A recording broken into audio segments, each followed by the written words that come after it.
I first started reading Simon's work about 30 years ago when it was coming out in the anthologies, American Game Lit.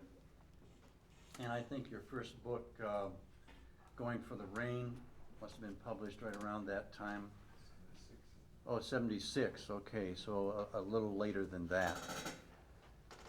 And I came into the reading of Simon's work off the reading of a book that was actually a life-changing book for me, and that may sound strange for you to say, but it wasn't just for me, it was for many, many people, and that's Blackout Speaks. I'm sure many of you have read that book and felt the impact of it. And what was interesting about that book to me was the way in which it was saturated with a sense of, this is a rough paraphrase from it, the sense of all life that is holy and us two-leggeds living it with all the other life forms. And the problem with reading that book, that was probably my first Indian text. The problem with reading that early on, 65 I think was when I read that, is that I kept looking for that quality of that kind of pervasive feel to that book. It wasn't just an idea. In other books that I read by native writers, there are many, many fine, knowledgeable books by native writers in this country. But I was most often disappointed at not finding that quality enough in them. Simon's work never failed me, never has failed me in 30 years to have that quality in it. And that quality not as a idea or a concept, but as the air that's in the language, that's in the field, that's in the life, that's in the works. Please welcome Simon Ortiz.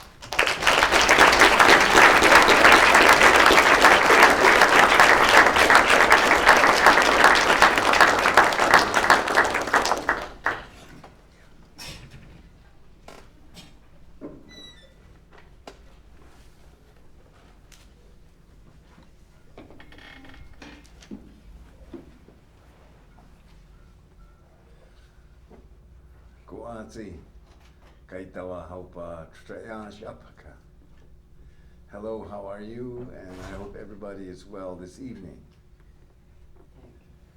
Thank you very much for having me be here with you for this session of this wonderful series, Poetics in Wilderness. I know that the wilderness and land and the life around us is always poetry. So I hope that's what the title of this series means, that there is poetry everywhere, in all our lives, in all your lives, not only your immediate individual personal lives, but in the way that the rhythm of all creative energies and all creative spirits, in this immediate time, but the time preceding, for all time. That's poetry. And I'm not just saying that, it's real.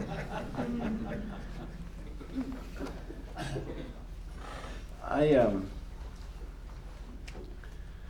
don't have a title for my presentation. Maybe we just call it, if it's poetry, it has to be real, right?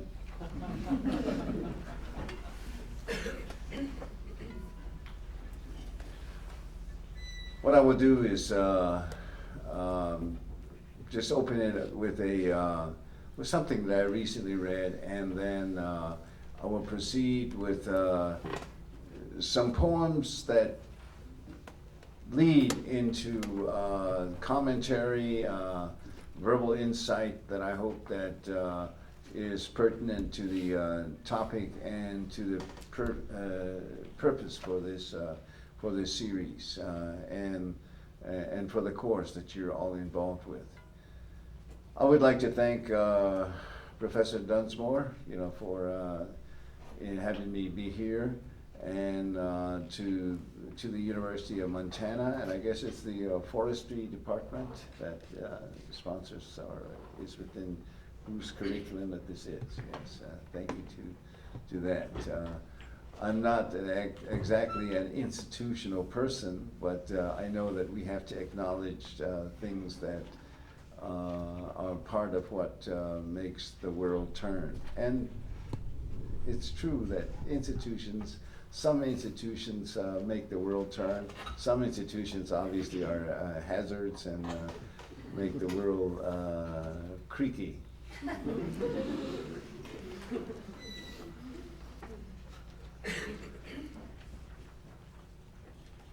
Dealing with American identity is sometimes one of those creaky things. So I know that this lecture is titled to be Coming to Grips with American Identity. So we'll go with that title as well. Recently I read this. American character is a particularly vexed subject. No kidding. It is vexed. American character. Yet, character is the basis of identity. It's identity insofar as that's what we are known by is our behavior, our ideas, our points of view, opinions, in short, how we act and think. And it's what makes us who we are, as persons and as social beings. I think that our character and our identity as Americans is very, very vexed, and we are sometimes so vexed that we don't know who we are. Yet I think that it's something that we have to look into. What is American identity? I want to read part of a letter which I will read at this point, and then later on I will read the ending of it that I wrote to a friend. Last year, I went to 2 or 3 events where I became excruciatingly and I would say exasperatingly aware that Americans, particularly or especially white Americans, refuse to acknowledge and even refute it vociferously their identity as American imperialists, colonialists, conquistadores. They absolutely refuse to accept and to believe the USA is the evil empire. They absolutely refuse to acknowledge their forefathers lied, cheated, stole, and killed for the land nation they live on and in presently. They refuse to consider today's indigenous people, that is, Indians, Native Americans, American Indians, are actually survivors of the America's violent quest for empire, and that these people, my people, are irrefutable evidence of manifest destiny, and that they themselves, as the descendants, also are the evidence of manifest destiny. That refutation, I believe, means they do not think they are responsible for the fate of today's world.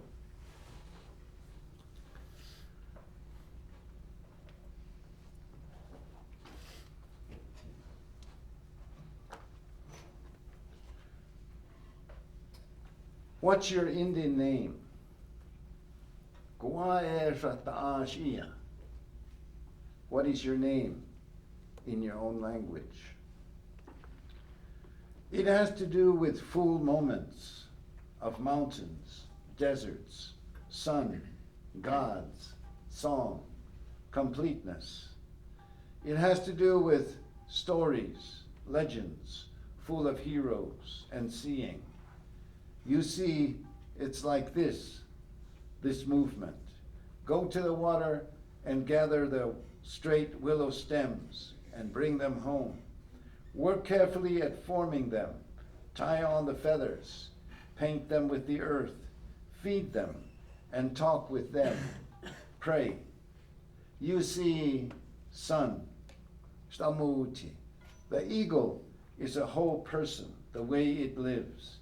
It means it has to do with paying attention to where it is, not the center of the earth especially, but part of it, one part among all parts, and that's only the beginning.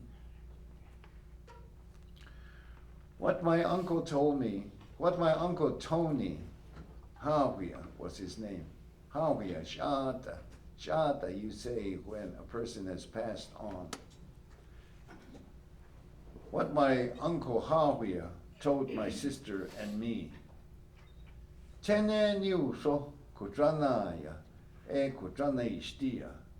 Respect your mother and your father.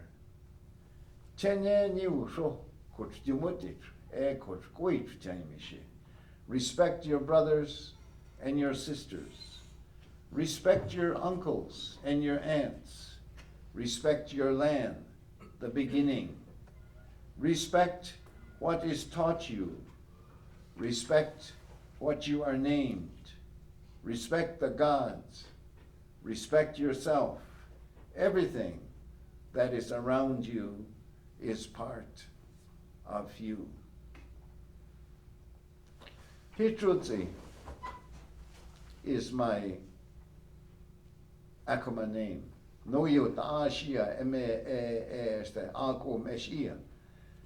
I am Hitrudzi in the Acoma language.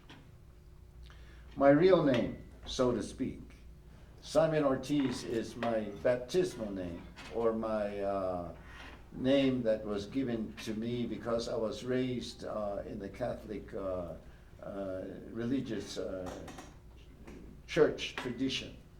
Since the Acomas, like many or most of the Pueblos, were converted or imposed upon to accept Catholicism back when the Spanish conquistador first came in the 1500s.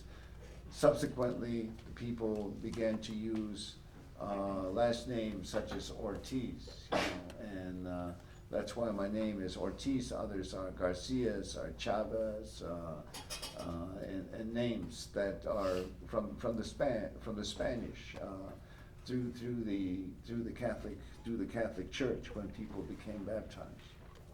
Names were changed, and Aco is the name of Acoma Pueblo in the native way of saying it. Also, therefore, I am Emheya Acom Est. That's why I am then a person from Acoma, or Acome of Acoma. The native names of Indian people, indigenous peoples of the Americas, the names of their communities have been changed so that they can be written down. Acoma, as you know, is spelled A-C-O-M-A, but Aco itself, in the oral tradition, which is not written, is merely spoken. You know, I shouldn't say merely, but its main way of learning and a way of passing on knowledge, and the oral tradition, of course, is by word of mouth. And so, Aco is the correct way of saying where Acoma Pueblo, or Pueblo of Acoma, is in New Mexico. And I grew up at Diziama. Diziama is McCarty's. And do you know why it's called McCarty's? It's not an Acoma name, obviously, right? New Mexico is the land of enchantment, that is, in the state tourist brochures, right?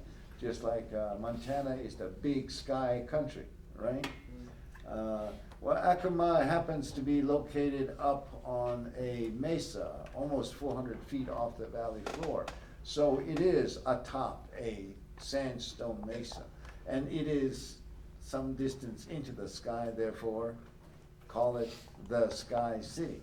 There's even a casino named Sky City Casino that the tribe of Acoma Pueblo operates as a economic enterprise with a lot of questions about the feasibility about and the nature of gaming, not only facing native people of Acoma Pueblo, but across the country with other native people as well.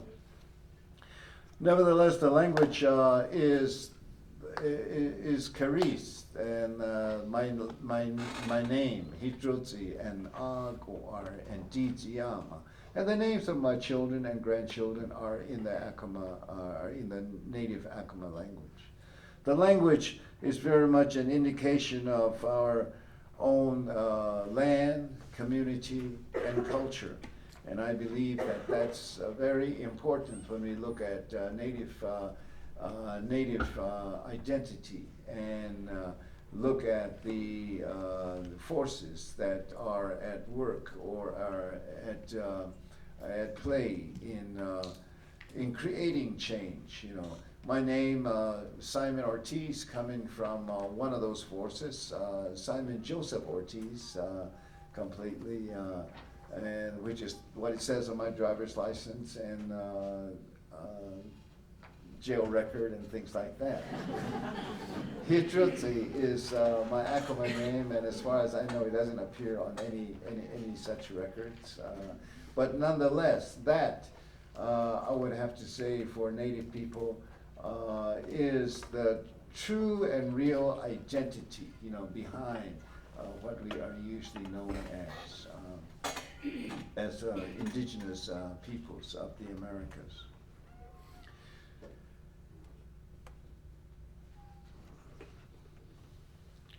Relocation. Don't talk me no words, don't frighten me, for I am in the blinding city. The lights, the cars, the deadened glares tear my heart and close my mind. Who questions my pain? The tight knot of anger in my breast. I swallow hard and often and taste my spit, and it does not taste good. Who questions my mind? I came here because I was tired. The BIA taught me to cleanse myself daily, to keep a careful account of my time. Efficiency was learned in catechism. The nuns spelled me God in white, and I came here to feed myself. Corn, potatoes, chili, and mutton did not nourish me, they said. So I agreed to move. I see me walking in sleep down streets, gray with cement, armed with a pint of wine I cheated my children to buy. I am ashamed, I am tired, I am hungry, I speak words, I am lonely for hills, I am lonely for myself.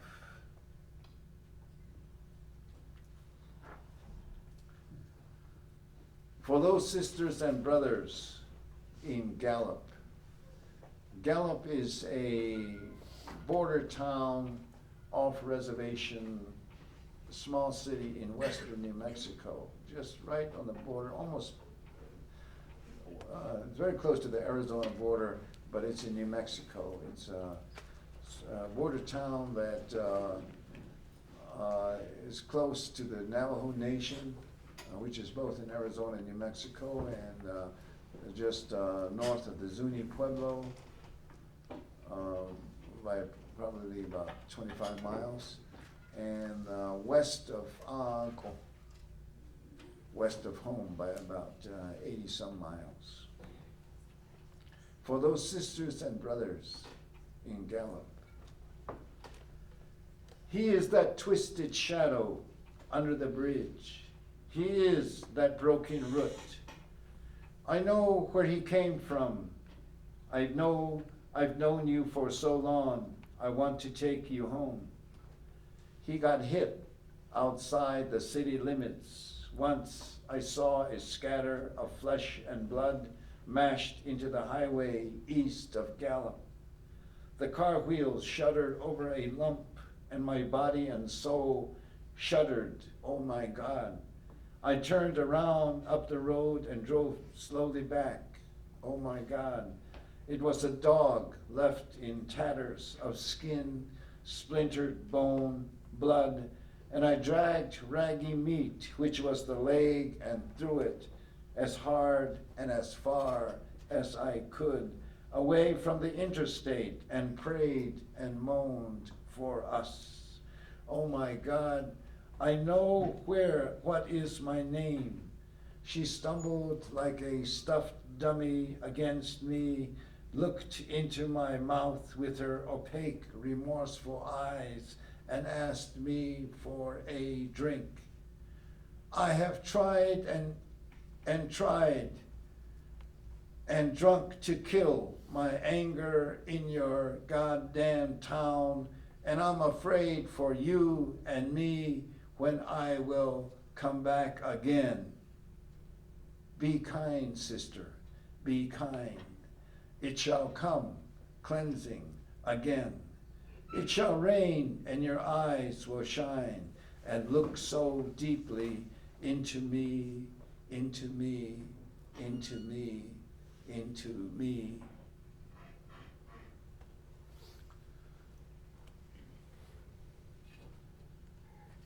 Colonization, conquest, is achieved not just with the force of direct violence, with guns and knives, but colonization is achieved as well with the effects that are created, imposed upon the people through religion, as I said a moment ago, that was imposed, Catholicism upon the Pueblo native people in New Mexico, or the economic system, the kind of dependency upon the wage system that especially poor people are faced with, and that is one of the ways in which conquest, one of the main ways in which conquest and colonization happens.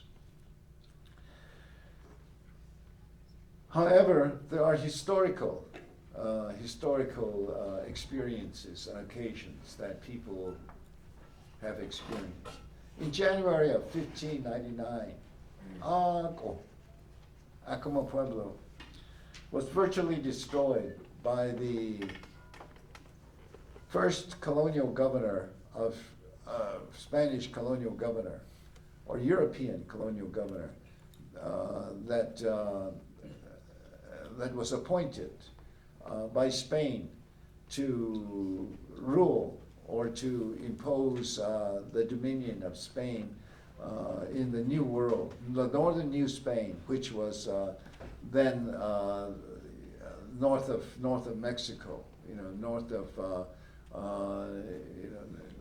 what we know to be Mexico, and which was Nuevo Mexico, or New Mexico now, the states of New Mexico, which included the states of Arizona and on into as far as I guess Colorado and the American Southwest, call it. Acoma was virtually destroyed by the Spanish conquistador and his troops. The governor's name was Don Juan de Oñate. He was the first colonizer of the northern New Spain. Because the Algo Mexicano had refused to gladly hand over provisions when the Spanish soldier had come earlier, maybe a month earlier. This was about 3 months after formally that the Spanish Empire had claimed that land to be included within the Spanish domain. It was in October of 1598 when the Spaniard Oñate had first set up his capital across the river from the what is now the Acoma Pueblo of San Juan in northern New Mexico.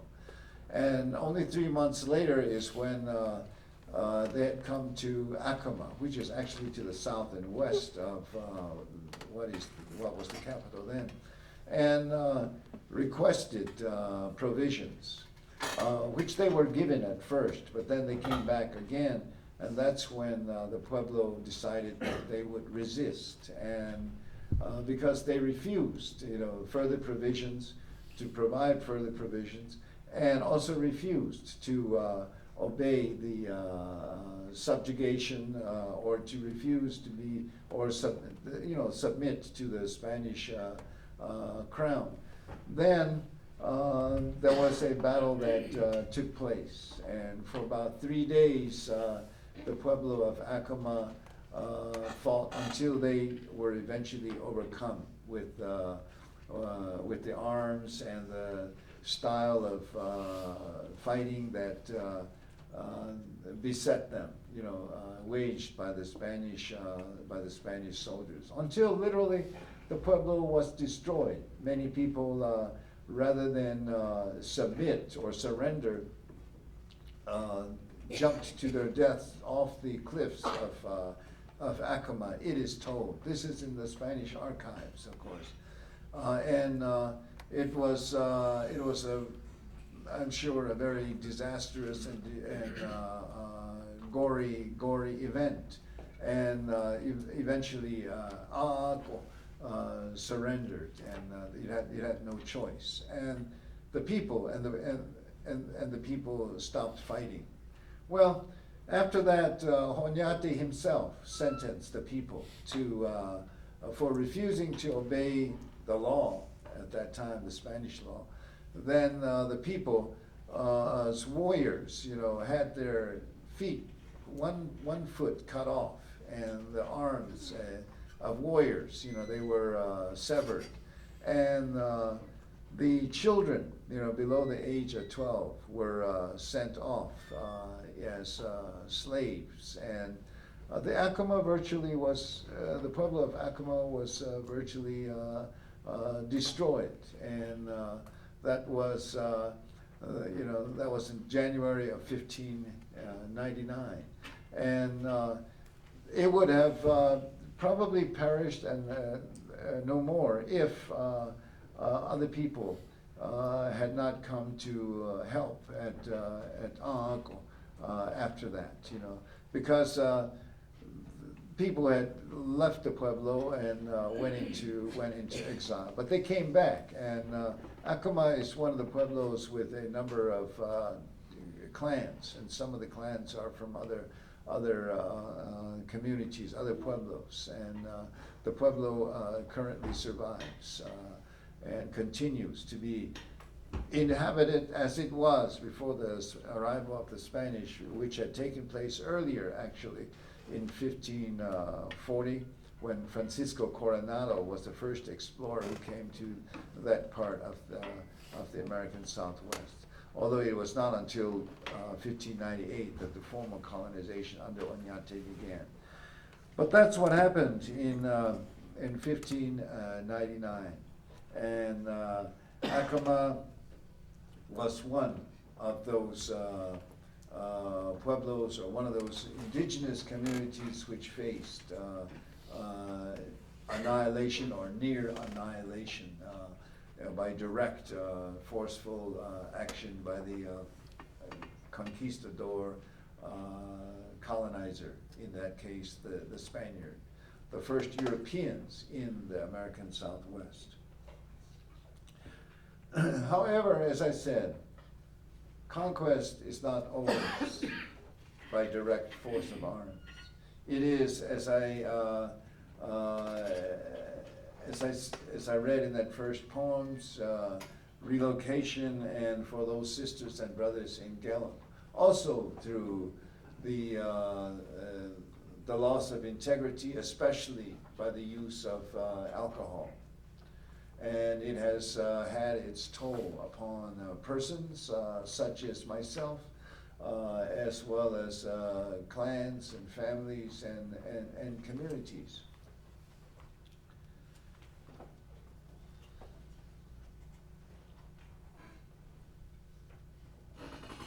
My children, and a prayer for us.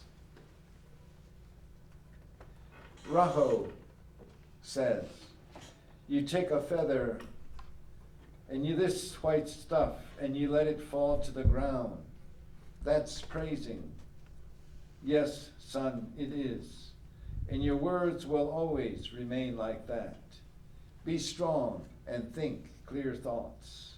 Always see the wholeness of what is around you. Touch their realness.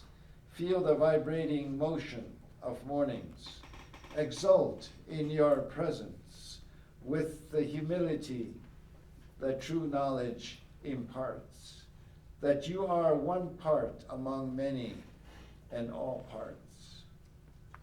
Rainy, daughter, dark eyes, touch, wind, quiver, the inwards of mountain prayer, full flow, know the innate tension that is your life in stones, leaves, insects, lights in frost crystals, simple words I wish for you, ours to share. All spirits pray with me, my humble prayers. I give you myself, my only hope I know, knowing nothing else except that I have truly nothing you have given to me. I give it back to you. Thank you.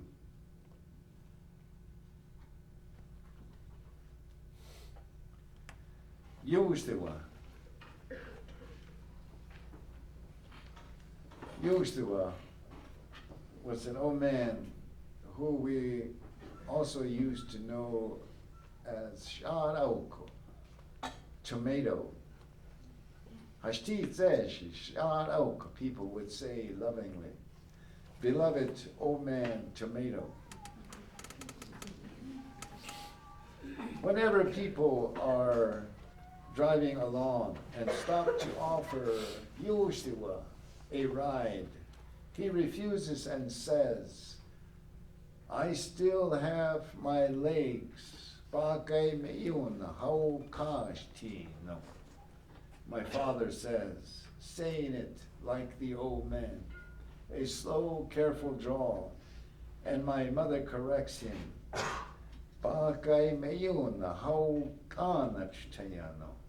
While I'm still able to walk.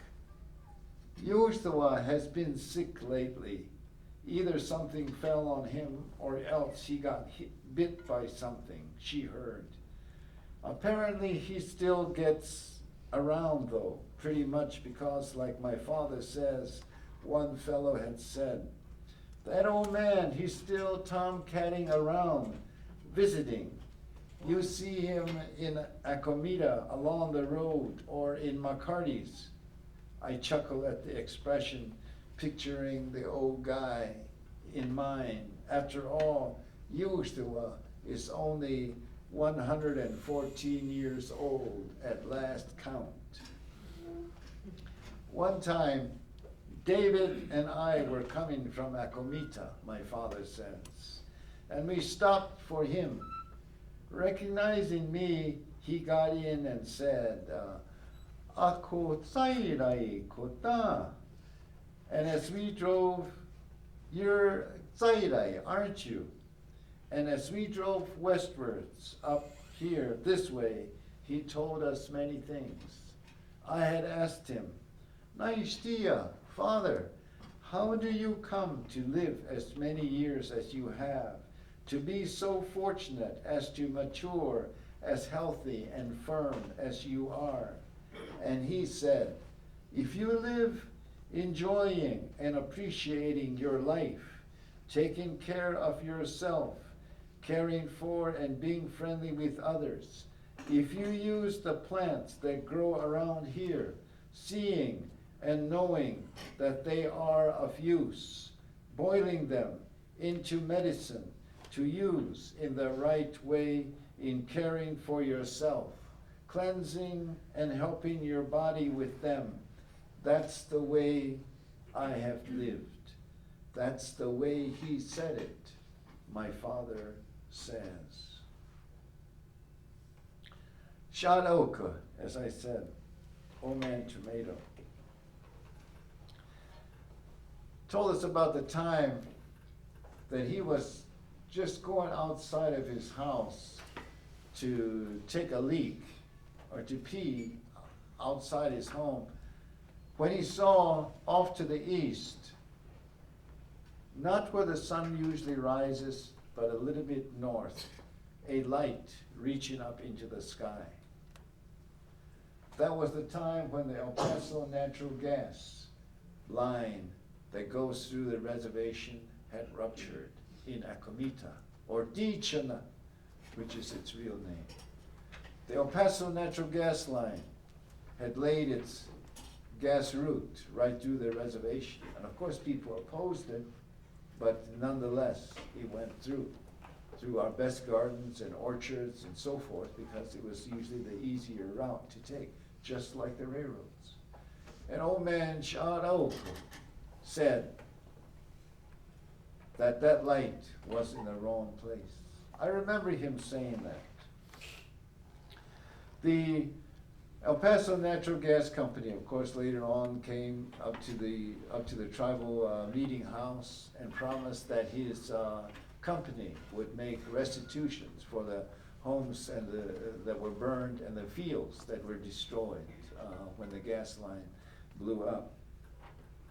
And of course, the gas line is still there. It still carries gas for heating and whatever gas it's used for, from Texas, Oklahoma to California. And it's one of the biggest pipelines to transport gas to the West Coast. And of course, this is also the case with the electric lines and now the whatever you call it, what's that? Optics, the fiber optics that recently the tribe negotiated or was talked somehow into agreeing that this would take place. The railroads were the first people that first corporations that came through back years ago in the 19th century. And I think even old man Shad Oka, or Yustiwa Shad, his American name is John Sanchez, also even worked for the railroad, which many of the people did. In fact, my father worked for the railroad. I was just telling Professor Dunsmore that my father's first and only and last car was a Hudson Commodore 8, which he bought about 1953. It was the 1951 Hudson, which was built like a big tank, which he bought in San Diego. And he was able to get it because of his work and wages from the railroad. So changes that have taken place, and Yustiwa was a part of those changes. I would see that old man sometimes. Of course, he's long gone after having lived 114 plus years. I would see him going along, because that man was blind. But he knew the roads, the trails around the reservation so well that he would go all the way down to Acomita, which is a good 8 miles or so to the east of Tiziano, where he lived, and around, trails along the river or up to the mesas. He knew them so well that even as he was blind, he could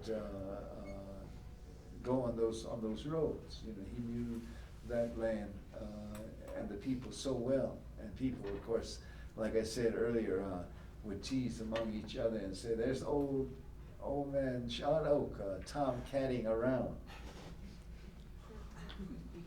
Visiting his family, visiting the people, reassuring them that they were always a part of their community, which was, of course, his role as an elder of the Acoma people.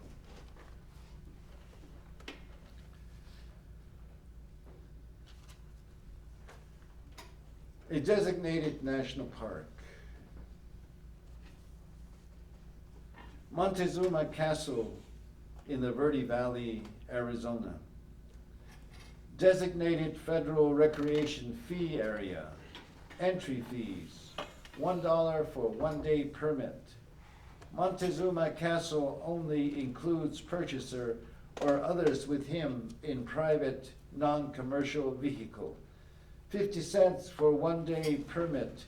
Montezuma Castle only includes purchaser in commercial vehicle. Authorized by the Land and Water Conservation Fund Act of 1965. This morning, I have to buy a permit to get back home. Birds they must have been, these people. Thank you for letting me come to see you, I tell them that. Secreted in my cave, look at the sun, shadows on sycamore. A strange bird and a familiar bird. River, hear the river. What it must be, that pigeon sound. Here in my cave, sacred song. Morning feeling, sacred song. We shall plant today. Press button on a wooden booth for a glimpse into the lives of these people who lived here. Pressing the button,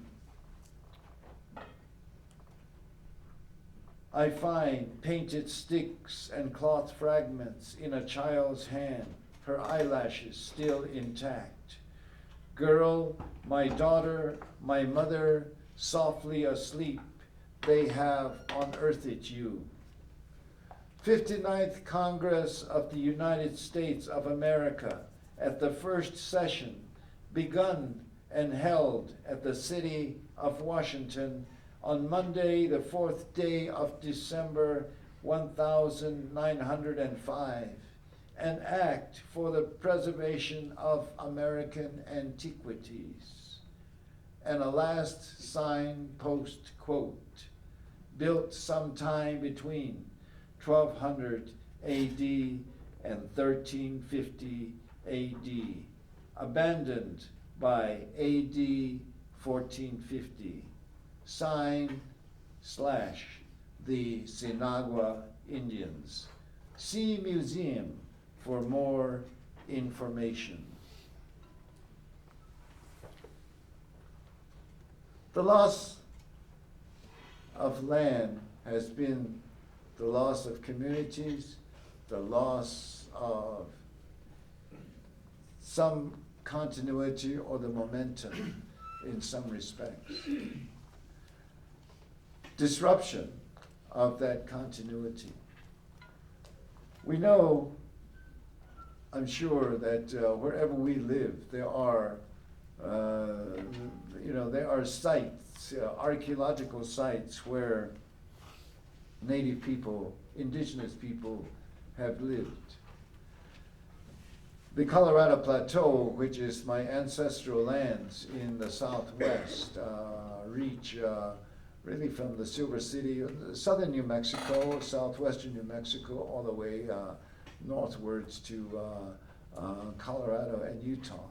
And those were the ancestral sacred places where the cliff dwellers, people who were present-day Pueblo, built their communities of Pueblo-style architecture that you find to be pretty common, and the kind of dwellings that people have, not only Pueblo native people, but also the present-day citizens of New Mexico and Arizona. Sort of, you might say, Santa Fe style or like my daughter says, Pueblo Deco, you know, with the odd shape, odd colors into like going through the spectrum of pastel orange to green and purple. I'm not talking about here, I'm talking about architectural home styles, you know, Santa Fe or Pueblo Deco. Well, the cliff dwellers, or the people who are ancestors to my present day Acoma Pueblo, and there are 19 pueblos in New Mexico. 19, that is, who which have survived, because when the Spanish conquistador first came, that is with Francisco Coronado, and later on with Juan de Oñate, Diego de Vargas, after the Pueblo Indian revolt of 1680, when the Pueblos did drive the Spanish back south for about a period of 12 years. When they came back, then they settled in really for good. Some of the co-optation has taken place through the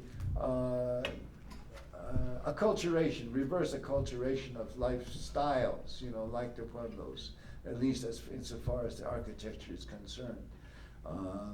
Home buildings made from stone and adobe, you know, which is the basic ingredients for building in the original adobe walls and architecture communities of the not only Acoma people but all the other communities in which the Tewa, the Tiwa, and the Zuni and the Towa people live in New Mexico. I remember taking my nephew Larry to one of the sites, or Kamatzaish as we call them. The National Park Service calls them ruins sometimes. I mean, not just the National Park Service, but you know, current residents. They call them Indian ruins. That are the remnants of homes where people used to live many generations and even centuries ago. Pueblo Indian ruins. We call them Kamatzaish, and there's no real literal translation, but it's more like ancient sacred places or ancient holy places. This had been uncovered, this Kamatzaish had been uncovered by the road that would eventually become Interstate 40, which crosses from the country from North Carolina through Oklahoma City, through Tucumcari, New Mexico, through Albuquerque, and then eventually through the Acoma Reservation, among many other native homelands.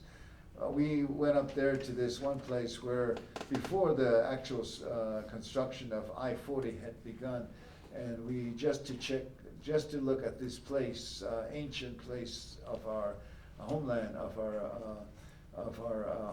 ancestors, of our people. It was on a hillside where this Kamatzaish was, and it was several buildings, several kivas. You know, kivas are the round religious houses or chambers, as they might be called, where people held religious, spiritual activities.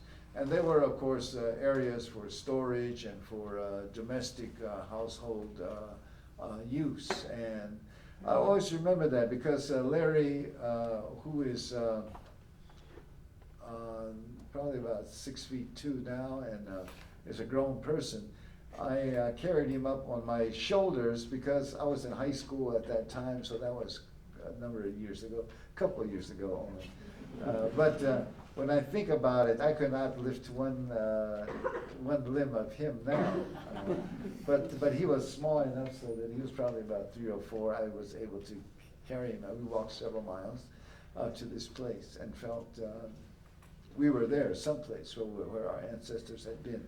It comes out, it's near where there's a wash or an arroyo that comes out of a mountain, which is just to the north, mountainous area Kawashtima, or Mount Taylor as it is on the maps of New Mexico. Its actual name is Kawashtima in the Acoma language. The Lagunas call it Tsipina. They both mean about the same. It means snow-covered or cloud-veiled woman mountain. It is a sacred mountain to the north of Acoma. The railroads, as I said earlier, like the El Paso natural gas pipeline had come through. The natural gas line came through in the 1950s, and it blew up at that one place that I told you earlier about, where Old Man Tomato saw the light from the flames of that explosion. In the 1965, I had just come out of military service. Well, maybe it was 66, because that's when I was discharged from the U.S. Army. And that's when that took place. But the railroads had come actually 70 years before, about, well, it was in the latter 19th century when railroad tracks were laid. Again, preceding everything else, you know, that America really came through in bulldozer fashion, and really literally took the best farming lands along the river that we had traditionally farmed, and employed the men and boys on the railroad. So therefore, later on, not only did Yoshua or Old Man Tomato work for the railroad, but my father did also. You know, so as well as other Pueblo men, you know, especially those communities whose lands were bulldozed through by the railroads.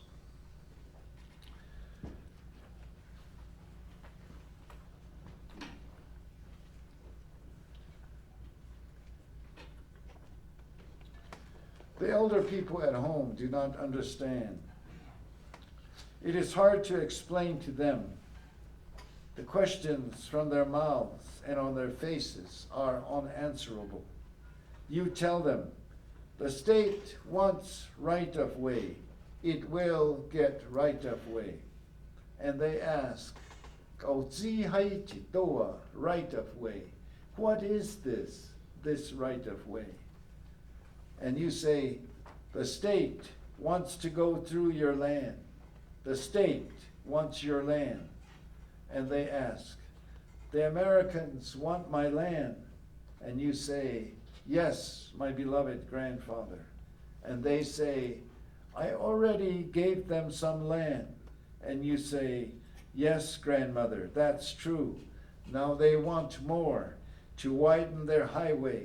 And they ask again and again, this right of way that the Americano want, does that mean they want all our land? There is silence. There is silence. There is silence because you can't explain, and you don't want to, and you know when you use words like industry and development and corporations, it wouldn't do any good. There is silence. There is silence. You don't like to think the fall into a bottomless despair is too near and too easy and meaningless. You don't want that silence to grow deeper and deeper into you, because that growth inward stunts you, and that is no way to continue, and you want to continue. And so you tell stories. You tell stories about your people's birth and their growing. You tell stories about your children's birth and their growing. And you tell stories of their struggles. You tell that kind of history, and you pray and be humble. With strength, it will continue that way. That is the only way. That is the only way.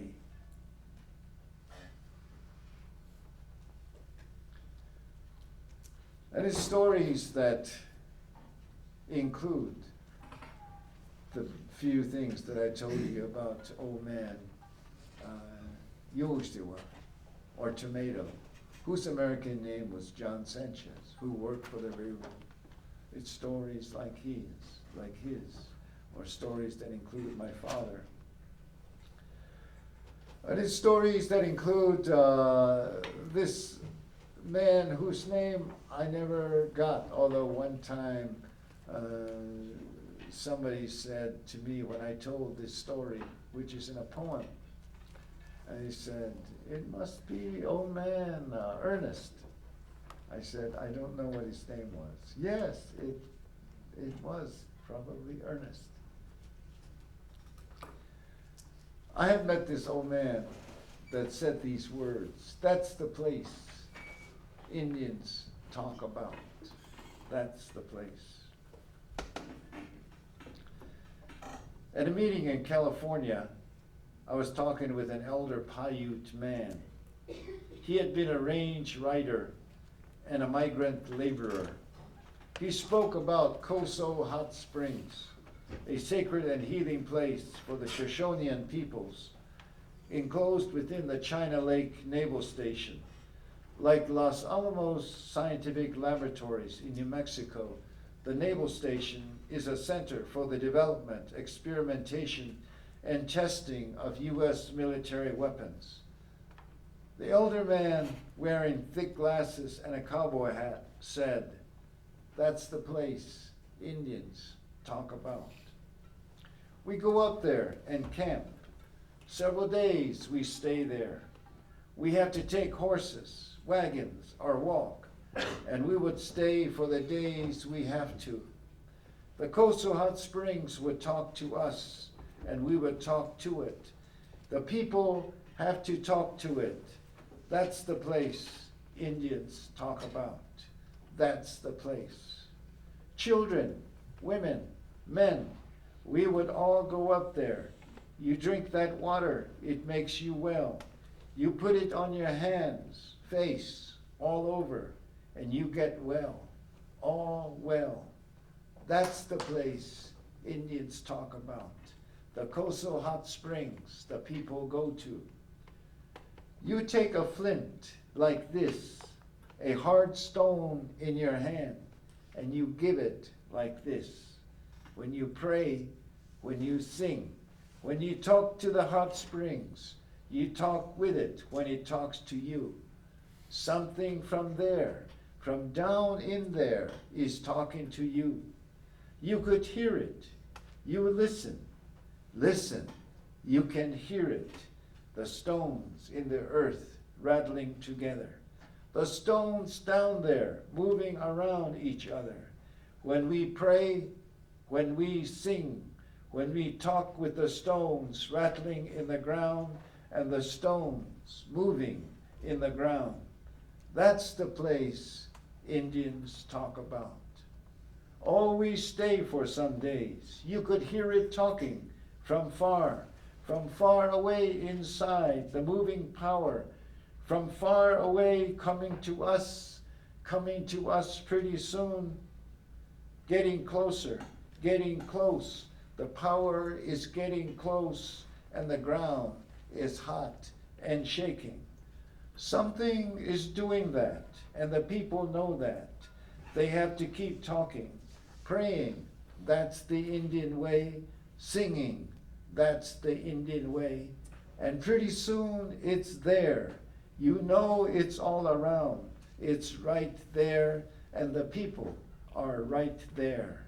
That's the place Indians talk about. And now they have a fence around the Coastal Hot Springs. We go up there, but they have a fence around. They have a government fence all around Coastal Hot Springs. Since World War II, the Navy of the government has a fence around that place.